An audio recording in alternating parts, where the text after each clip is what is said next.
With enough information, you can at least make an educated decision about what you need to be doing next and what's going on. With no information or not enough information, you're gambling, you're shooting in the dark, going, I hope, and then just don't put your clients in that position.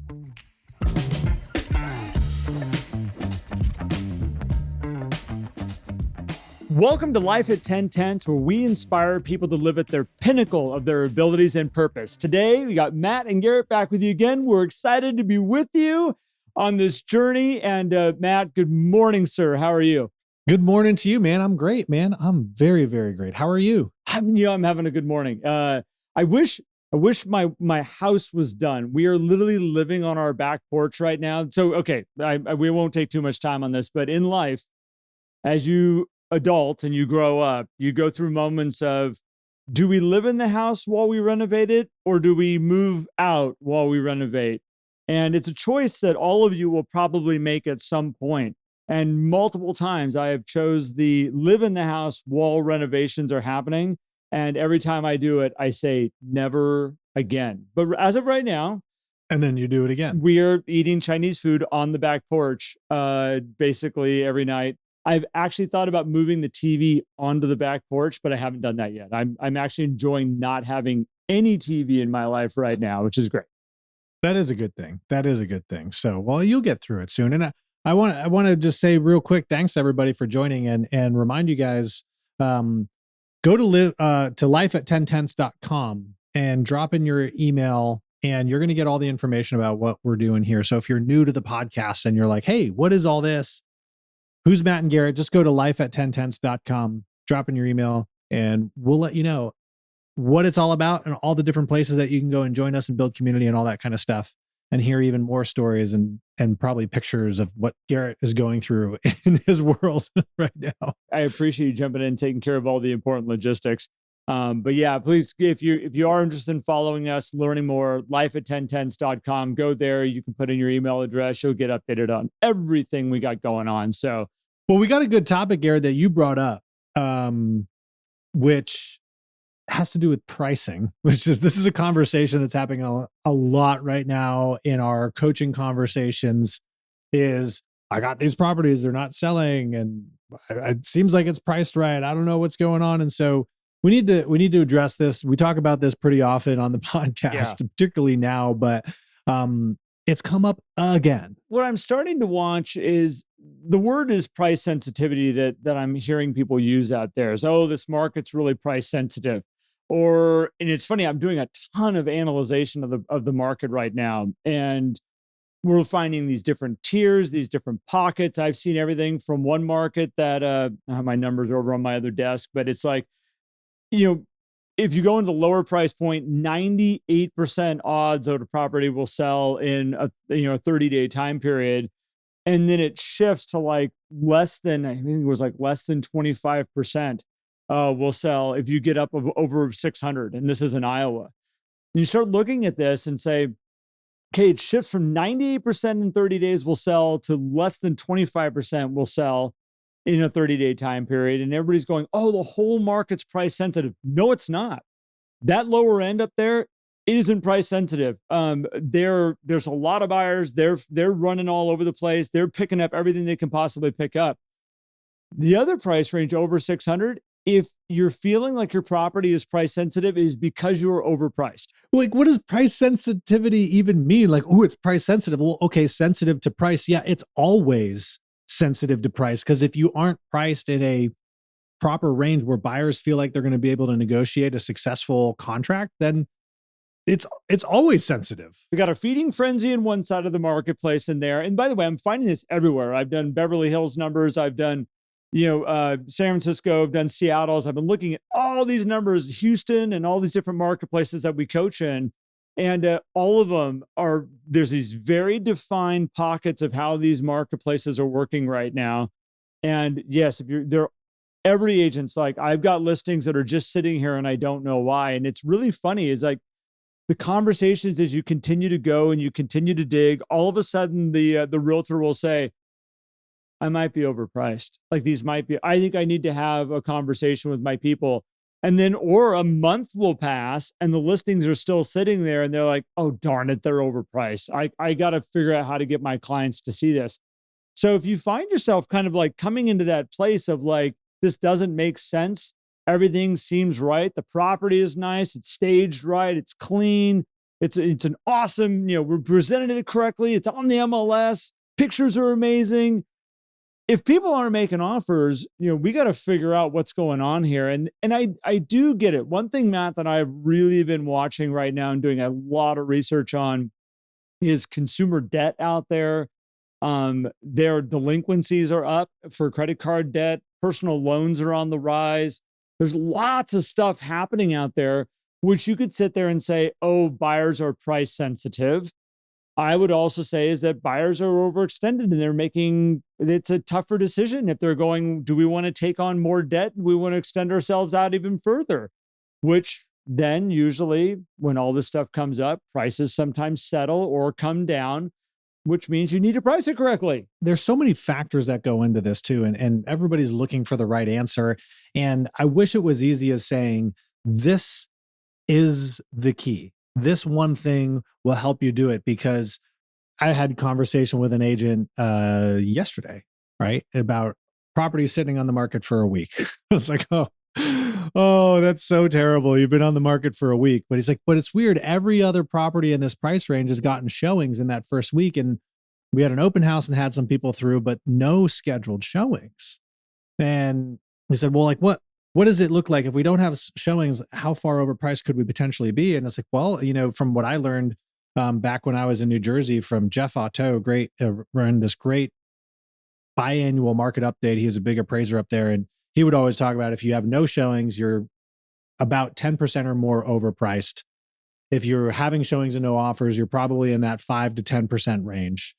And in terms of overprice, and we were doing the numbers and he was like, well, if I drop the price 10%, he's like, it would be crazy. And I was like, well, maybe that's what we need to do. But looking at the numbers on a comparative basis, the property is not overpriced, quote unquote, right? But I said, well, we need to extend this out and look at this from what are the other buyers looking at? And I said, and you also have to take into account, you've been on the market for a week, and patience is actually very important, because a 1 week snapshot may not be enough information. And this is the challenge, I think, in pricing in today's market, is people have been used to the speed that has happened over the past several years. And if that speed isn't there, there's something wrong. And it could be there. And we don't want to lose time, but we also want to be measured in our approach. And this is where, for pricing, even though there's no specific key, the first thing that we need to do, Garrett, is take a look at, like, what are the buyers looking at? How are the buyers operating? And not just, we need to incorporate consumer debt and all those things, like you said, but also recognize that, listen, if 50%, 70%, 80% of the country is in not a position to purchase a house, just like that headline we talked about several episodes ago of the Yahoo Finance, 80% of Americans think now is a bad time to buy, but we only need 4 to 5% of them to buy. So if 20% are cool with it, like, we should be okay, right? So my point in saying this is, let's take a step back and put our buyer hats on. I like to compare, different types of products, different types of industries. And the one that I've always found, Matt, that resonates, at least in a weird kind of similar way to the real estate market, is like the wine industry. I can go into my grocery store right now and it's not just buying a bottle of wine. It's not like buying mayonnaise or buying, something that there's like 4 ones to pick from. If I want to go buy soda, there's only a handful of like Cokes that I can pick, or cola flavored drinks that I can pick to bring into my household. Got maybe 3 or 4 I can think of at my store right now. And really, for the most people, if they're going to go buy a cola flavored product, you already have it in your head of, that's the one I'm going to buy. That's what I bring. That's the only thing I will drink. Little bit, some strong debates out there over cola. Coke versus Pepsi versus RC versus. Yeah, but everybody's like, yeah. I know of all the other ones, but Coke is the only one I bring in my house. That would be my father-in-law. There is no other option. Now, when you look at wine's an interesting one, because there's so many different varieties. There's so many different years and vintages and whatever. Vintage and years, same thing. But when you start looking at that and you stand there at the store, there are the wines that are at eye level that are the prominent ones that are the kind of go-to ones. You kind of go there and you run down, and some people label shop because that's a unique label. Some of them shop by, a certain name or brand, or they'll grab one off the shelf. There's an upper shelf typically that has the higher end wines that sit up there at the top. And those people will wait for their price. Those vineyards have decided that, we're going to sell that bottle for $60 a bottle. Now, is everybody going to come in and buy it? No, it's going to sit there for a while. And I've bought a lot of $60 bottles of wine that I'm like, I liked the $17 bottle a whole lot better. What makes them think they can sell it for that? They're testing the market. A lot of those are saying, hey, we're willing to put it on at a higher price. We're willing to wait. We're not going to sell in high volume. We're going to sell in select little batches. And we're going to drive the price up because we're unique and different and there's value here. Now, at some point, they got to get rid of the wine, and they reduce the price and they bring it down, goes onto the middle shelf. They come off the top rack sometimes. And sometimes they go into that special side of the store that says, hey, we're on sale. You can get it right now for half price because we got to get it out of here. Or that store will take it and say, we're never going to sell it for that price, but we're going to give it to a wholesaler that's going to take it and get it out of here. Or it goes to restaurants or other ways to get that wine moving through the consumers. There's lots of things that go on here. With a house, it's a little bit similar because they are unique. They are like a wine. They're complex. They've got lots of different things going on that make them what they are. But at the end of the day, we can't change where this house is. I can't take it and move it to a new location. I've got to figure it out in this time frame. Where is the marketplace that this thing is going to sell?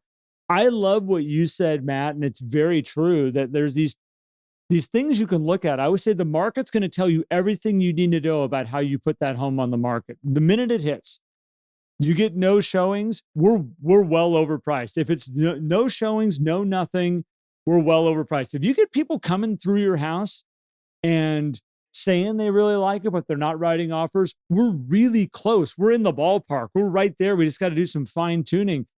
And really the thing that tells you that you did this right is you get offers. And when he said, your gentleman you were talking to, when he said, Matt, if I reduced it by 10%, that would be crazy. Was he talking about the amount of activity that people would come in, or was he saying that reducing it by that much would be absolutely insane and I would never want to do that? I mean, it was a little of both because we were talking about a $600,000 property, which a 10% drop puts it at 540, which crosses potentially two pricing bridges depending on the market that it's in. And we agreed probably 550 would be the number to hit versus going all the way to a 540.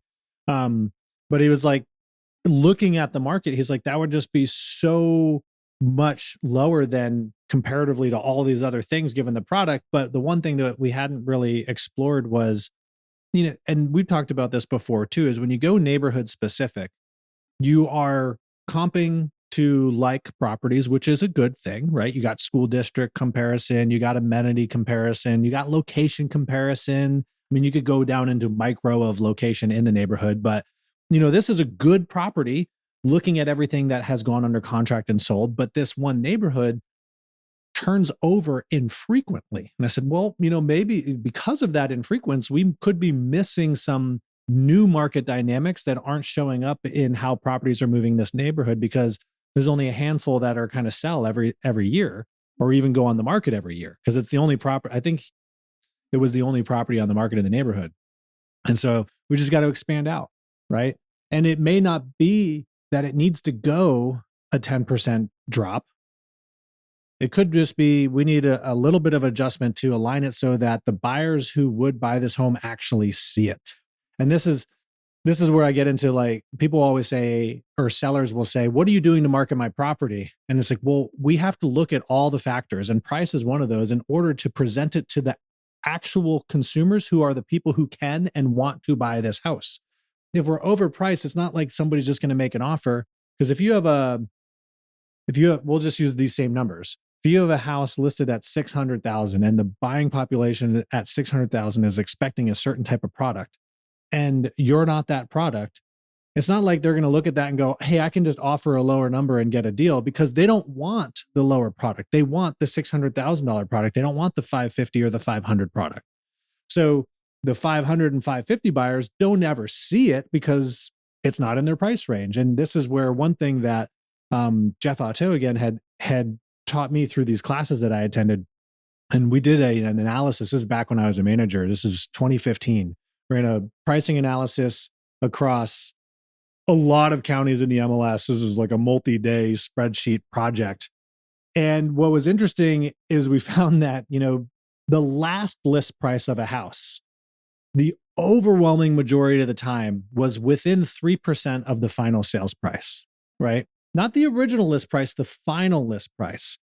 And we've lost sight of that a bit in this run up because people are seeing properties go over asking. It's like, but if buyers are not confident that they're going to be able to negotiate to a point that they find like, hey, we can get this property, they're probably not going to even go write an offer and potentially not go see it because there's other homes that they can go spend time on. And this is, even though it is still a seller's market in almost everywhere, buyers still want to be very careful with their time, and they're not going to go see a property if they don't think that they're going to be able to get to an agreement if they do write an offer, unless there's something unique about the property that they're like, hey, I just got to go see it. I think we also need to understand a seller's market does not mean that the seller gets to take advantage of the buyer.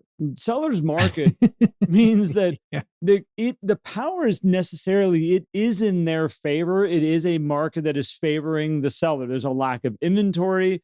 There is an abundance of buyers in the marketplace. There's lots of things that create a seller's market.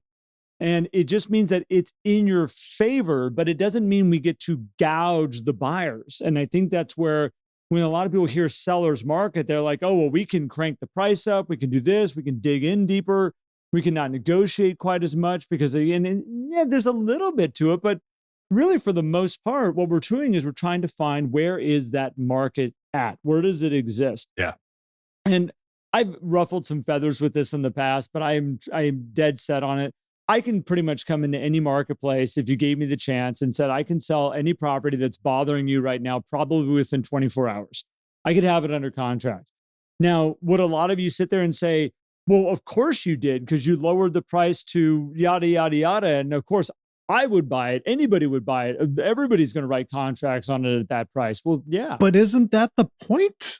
To get people to buy the property? I know there's a lot of people out there going, yeah, but you would leave so much money on the table and whatnot. So here's the thing. I think it's good to tell your people, we could have this property sold in 24 hours. That I can do. That I know how to do. What we're trying to find is this place in here that we can get the highest dollar we possibly can for it, and get you out of here to where you want to go on time to start living the next part of your life that you want to be living. We're trying to find this balance in here is what we're trying to do. And I don't think you want to sell it in 24 hours and take maybe a hit on the property to just move along right now. But I also don't think that you want to stay here for a year waiting for the right buyer, or maybe waiting 18 years because that buyer is currently being born at the hospital right now, and we need to wait for them to grow up so they actually can purchase this thing. Like there's a space in between here that we got to figure out, both extremes. So it's like, let's find that middle ground. And the only way you can do that is by giving them enough information so that they can make decisions. And that's, I think, where a lot of realtors have lost this last 5 years, maybe longer than that. A lot of them have lost the ability, Matt, of going and doing the research. It's the number one thing I'm working on with everybody that I coach right now. Get back into the MLS, do your research. And of course, a lot of them go, oh, my company does that for me. And I'm like, yeah, but it's not information that you can necessarily use at the level that I want you to use it at to help these people make really good decisions. Like, you need to go gather more data, more stats, more information, bring this all to the table. And all of a sudden you have the person going, oh, we need to do this. Oh, we need to, like, when you have to tell somebody there's an 8% chance of selling, and I just did these numbers, this is real. United States marketplace right now, 8% chance of getting your home under contract in 30 days. There's a 92% chance you will not be under contract at the end of these 30 days. Do you want to see if we can beat this? Do you want to see if we can outperform? Like, that's the goal now. Like, let's take a shot at it here. But they got to know. They don't know. They don't know. So people will say, well, what data do I need to dig into? And depending on what you are provided, maybe you have the data, but we're also talking about the little intricate movements. And in some markets, you have showing time where you can go and see, are properties getting showings too? Because there's a lot of data behind the scenes that is hard data that the public doesn't see and can factor into the decision-making process of how we position a property. And there's even data that we don't see that's not as strict analytical data, like having a conversation with another agent who has a listing in that same neighborhood of like, hey, what are your showing and traffic look like? What's been the feedback on your property? Now, obviously, you've got to be careful because you obviously work for your seller and you want to get your property sold. But when it comes to this, you had mentioned at the beginning, Garrett, price sensitivity, right? It's like everything is always price sensitive, right? Because price is the easiest lever that we have to move. And in order to have your sellers be comfortable with using that lever because they're looking at their net proceeds, which again, coming back to focusing on that with your sellers is also going to help you with list price because they're thinking list price, if we reduce it, we're giving up $10,000 if we reduce it 10,000. It's like, maybe not, because it all depends on what the terms then look like. And what does those net proceeds look like to you? And what does that timeline look like to you as well? Yep. So give some of your data points that you're mentioning there where you're like, yeah, that's great that you have your company offering you this stuff. But what are those little things? And we've talked about absorption rate and stuff before, but what are the little things that you're saying specifically agents got to go in and look at and know in order to have an increased level of knowledge to have these conversations with sellers? So numbers I'm going to share with you real quick. And we've talked about absorption rates, but I think it's important to understand when your company typically does absorption rates for you and everybody goes, yeah, my company does that. They give me months of inventory. They tell you the entire market. They give you like a city, they give you an area and they go, this is what this area looks like. So here's Sioux City, Iowa. And 300 and below. As I said earlier, 98% odds of selling, and there's 1 month of inventory. They can sell at the rate they're selling at right now, 300 and below. In Sioux City, there's a good amount of properties. To put it in perspective, there are 76 available properties and 455 have sold in the last 6 months. There is movement going through that marketplace below 300. You get above 600, 12 months of inventory. By the way, not a seller's market anymore. We are now we've crossed the 6-month mark. We are nicely into a buyer's market. You are solidly crossed the 6-month mark. Above 600, which there are still 22 actives in Sioux City, Iowa. 22 actives and 11 sold in the last 6 months. So we went from 1 month of inventory to 12 months of inventory. And I said less than 25% earlier when we were talking, Matt, 8% odds of selling. That is if you have an 8% odds of selling in that marketplace. As I said, 92% you will not sell. So looking at the data, it's really easy to figure out here. So if I've got this below 300, and I know I've got 76 that are active, what I need to find out is how many are selling once a month. That's we want to figure out. And when I say selling, it's the absorbing of properties. And that's how the mindset we get into. It's like, what is the market absorbing right now, taking off the marketplace? Well, 455 in the last 6 months. That tells me there's 75 selling every month. 75 properties are going away every single month. Well, if we've got 76 to be able to pick from that are active and 75 are selling every month. There's one unlucky person that at the end of those 30 days potentially will not be sold. Now, but there also are the properties that are going to come on the market too during those 30 days, and some of those might roll in. So but all we basically there's like, hey, if we're positioned in the top half, we're probably going to be good. Which when you get into that price sensitivity idea, Matt, here's the interesting thing. When there's that much demand for the properties that are available, it doesn't feel like there's a price sensitivity because the feeding frenzy is so big, people will try to figure out how to make it work. It's a supply and demand issue. It's not a price sensitivity issue. It's just supply and demand. There's not enough supply. There's a massive demand. They're going to figure out how to make it work. Very different above 600. 600, you've got 1.8 properties selling per month. That means when you got 22 on the marketplace that are active and there's only 1.8 that are going to be absorbed out of the marketplace, how do we become that one or that two properties? Let's just round it up to two. How do we become one of those two properties that are going to be able to leave the marketplace here in the next 30 days? And this is not price sensitive. This is a supply and demand issue again. And there's a lot of supply and little demand, and you better show up to the party. Otherwise, you're going to be standing on the wall asking why nobody wants to dance with you. Like, this is your opportunity. You need to understand. Got to get rid of this price sensitivity. You're giving too much to the market, and you're not taking responsibility for the situation that you're here to help your seller through right now. And you're talking about these price ranges. This can happen also based on a location or even a home type. Oh, 100%. Take Washington, D.C. over the past, since COVID, really. The condo market there has been outrageously challenged, whereas the single family home market has been great. And you could go in the condo and the single family in the same price ranges and see something totally different because of the different products. And there's a lot of different nuances into that.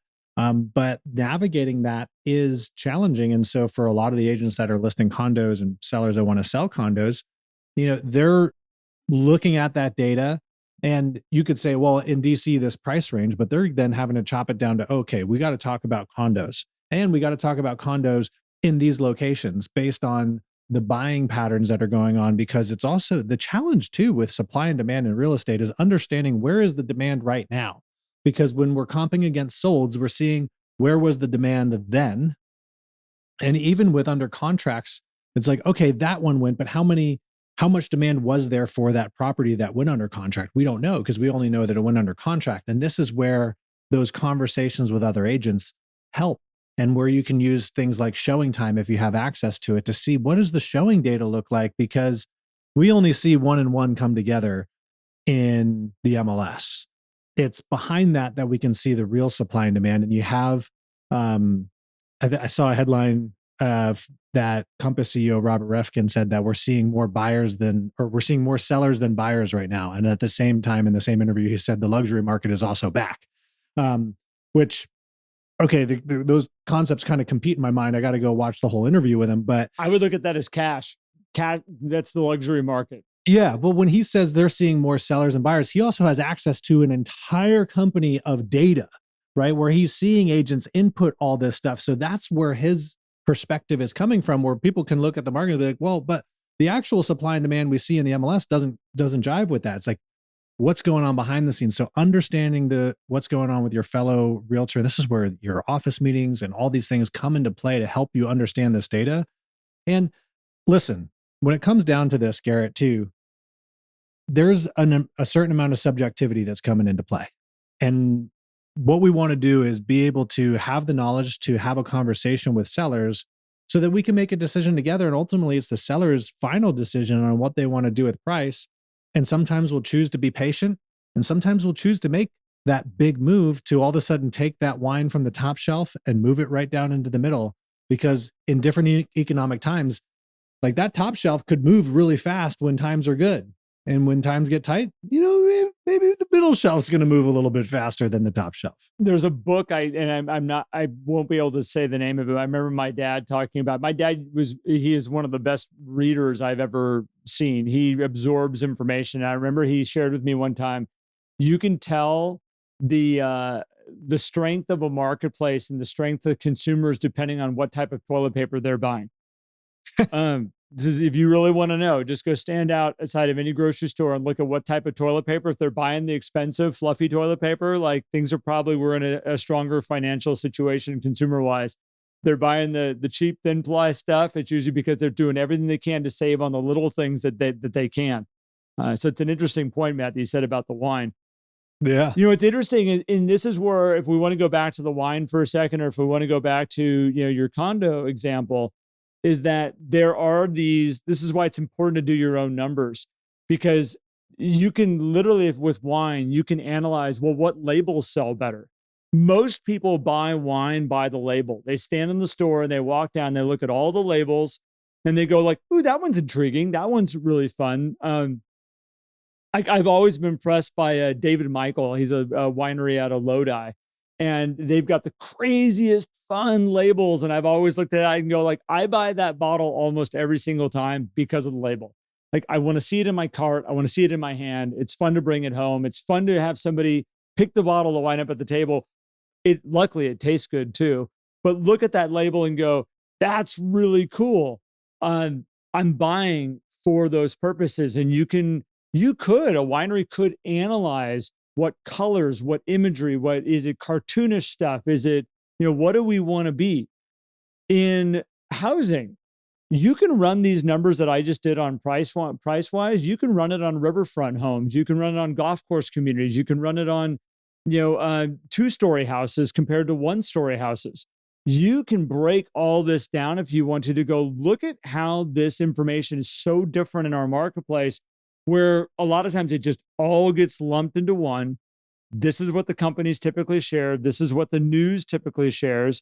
And you have an opportunity, if you want to be a little bit more of an educated realtor out there, be the professional that's really being able to sit down and say, guys, we need to pay attention to this. Like we got to look at this from a different angle.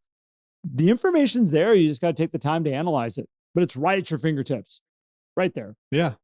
So don't use the pricing excuses, I guess, is the final message here. Use the information you have, dig for a little bit more, and have a constructive conversation. And if you are not selling in the period where you thought you were, you probably do have a price problem. And you may want to talk about making that adjustment. And if the market is there, it will come back too, right? Like if you kind of go a little too far down, well, the market will be there to pull you back up potentially. Unless you're like going way down, then people will hedge their bets, of course, when they're writing offers. But it's funny, like the comment you made earlier about the 10% drop. I've laughed because a lot of times when somebody's property is not selling, and I'll be like, what if you dropped it by this amount? They're like, oh my gosh, like the doors are like, everybody would. It's like, okay, so let's find somewhere in between there, because somewhere in between there's probably market value. Well, and here's the thing too, when you talk about these ranges, like we mentioned at the beginning, this is broad market data, averages, and things that we see. And because real estate is we try to commoditize it all the time, but it's really not. So a smaller adjustment on a particular property may be the answer, while as another property, a larger adjustment may be the answer. And a lot depends on all of these other things that we were talking about, and some of these subjective opinions that also kind of come in through this underlying backdoor data. So I think the other thing to think about too is, has there been a collective group of realtors that have decided that the price is where it should be too? Because I have watched entire offices overpriced properties. This is priced great. Oh, well, with the feedback was this, and this, but nobody had a problem with the price. It's like, but the price is part of those other things, because if those other things are a problem at a lower price, maybe they wouldn't be a problem, right? So be careful, because I have watched everybody like collectively get their realtor friends together and go, I feel like we're dead on price. And I'm like, but yeah, but the people that are actually buying it are saying different. So be careful. Yeah. The actual marketplace is saying something completely different. I've told this story before, I think years ago on a podcast. I've seen owners do this in a particular town. This is one of the marketplaces that I operated in as an agent. All of the people who lived in this small town, beautiful properties, they had their minds made up that post-recession, nobody was buying property in that area, right? And so they just put properties on at really high prices and be like, well, it's just people aren't paying for this type of property anymore. It's like, well, or you're just not ready to price it where people will pay it. And we would see properties that sit for years until the owners finally say, you know what, we're going to reduce the price. And then everybody else in the town is like, why are you doing that? Don't reduce your price. That's not really what's going on. It's just that people aren't ready to be out here and pay those prices. It's like, but if you have to sell, you're going to make those price adjustments so that it does sell. And I mean, we're talking about millions of dollars in movement on price points here. And that's finding where the market is. It's an incredible thing. Just we're trying to find where the market is right now. Well, we feel like we're priced correctly. It's like you've been on the market for 3 years. And then you said it early on about the property's been on for a week and it hasn't sold. I actually did the numbers on somebody's market here just the other day, and we actually found they had 34 months of inventory. In the United States right now, there's a marketplace out there, a solid price range, 34 months of inventory. I have not seen that actually since I was selling real estate in Grants Pass back in the early 2000s. And what's really interesting about that is we sold our house in 30 days in that marketplace. But it was funny when you were taking a listing, because if they wouldn't take a 6-month listing with you, you were like, I don't know if I want to invest the time into this and the money into this, because we did 2 years on listing agreements. Well, and that's where it's like, from a perspective position, like even if you're the best price and you're like, we're doing everything we can to sell in 30 days. Okay, have a little patience at 1 week then. Give yourself a little bit of time to see, because there could have been, when the demand is that slow, weather can impact how people go view properties, right? A holiday weekend could potentially impact things that are going on. So, that one buyer who might have been the buyer could have been traveling that weekend. And so give yourself a little bit of grace sometimes. So we do need to be careful around this to wrap this whole thing up is that I'm not saying every property needs to sell in 30 days. What I am saying is that don't blame the buyers out there for being price sensitive or things like that. You're trying to find the market and you're working with your client to decide how much time do they have to give to this project that's here, and what price can we hold at to make sure that this is working in alignment for the situation that's going on. And some people need to be out of here in 30 days. Some people need to be out of here in a week. They got to be gone. They got to move. And we got to be able to present them a strategy of how we're going to be able to make that happen. And there's some that you need to decide if you want to take the listing.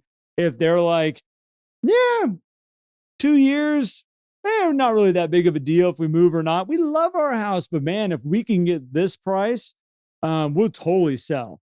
Well, you get to make a business decision at that point in time. But don't get upset that you overpriced it and they overpriced it together. You guys worked as a team. And, a year later, you're still sitting there saying the market's sensitive. Just be careful. Understand what's going on. I'll just add this one final thing in there in terms of how people might look at sensitivity and say like, well, we've been seeing some, big moves happen in short periods of time with inflation and interest rates. Yep. So the other thing, when you're doing your pricing analysis, recognize that there could have been a big shift that could impact pricing. This is where the sensitivity comes in. I think actually is, if we're chasing now a downward trending market for a period of time and we really need a sell in the next couple of months here, we may need to get ahead of that, because, prices generally over long time do trend upward. But in those short bouts, there's these little ups and downs. And if you can see those, you can also get ahead of whatever kind of cycle you're in, and which might mean a big price drop. It might mean waiting until it comes back up. But that's also unpredictable. So be careful. With enough information, you can at least make an educated decision about what you need to be doing next and what's going on. With no information or not enough information, you're gambling, you're shooting in the dark, going, I hope, and then just don't put your clients in that position. Winging it. Let's see. See if this price works. Flying by the seat of our pants. All right.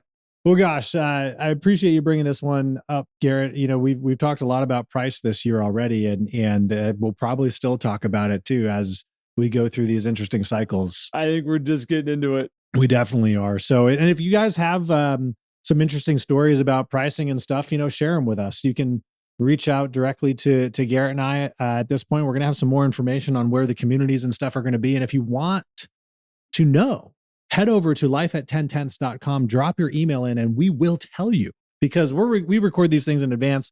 So as we're setting stuff up here with Life at 10 Tenths, which we're going to have next week, a fun announcement for everybody, which is going to be really, really great.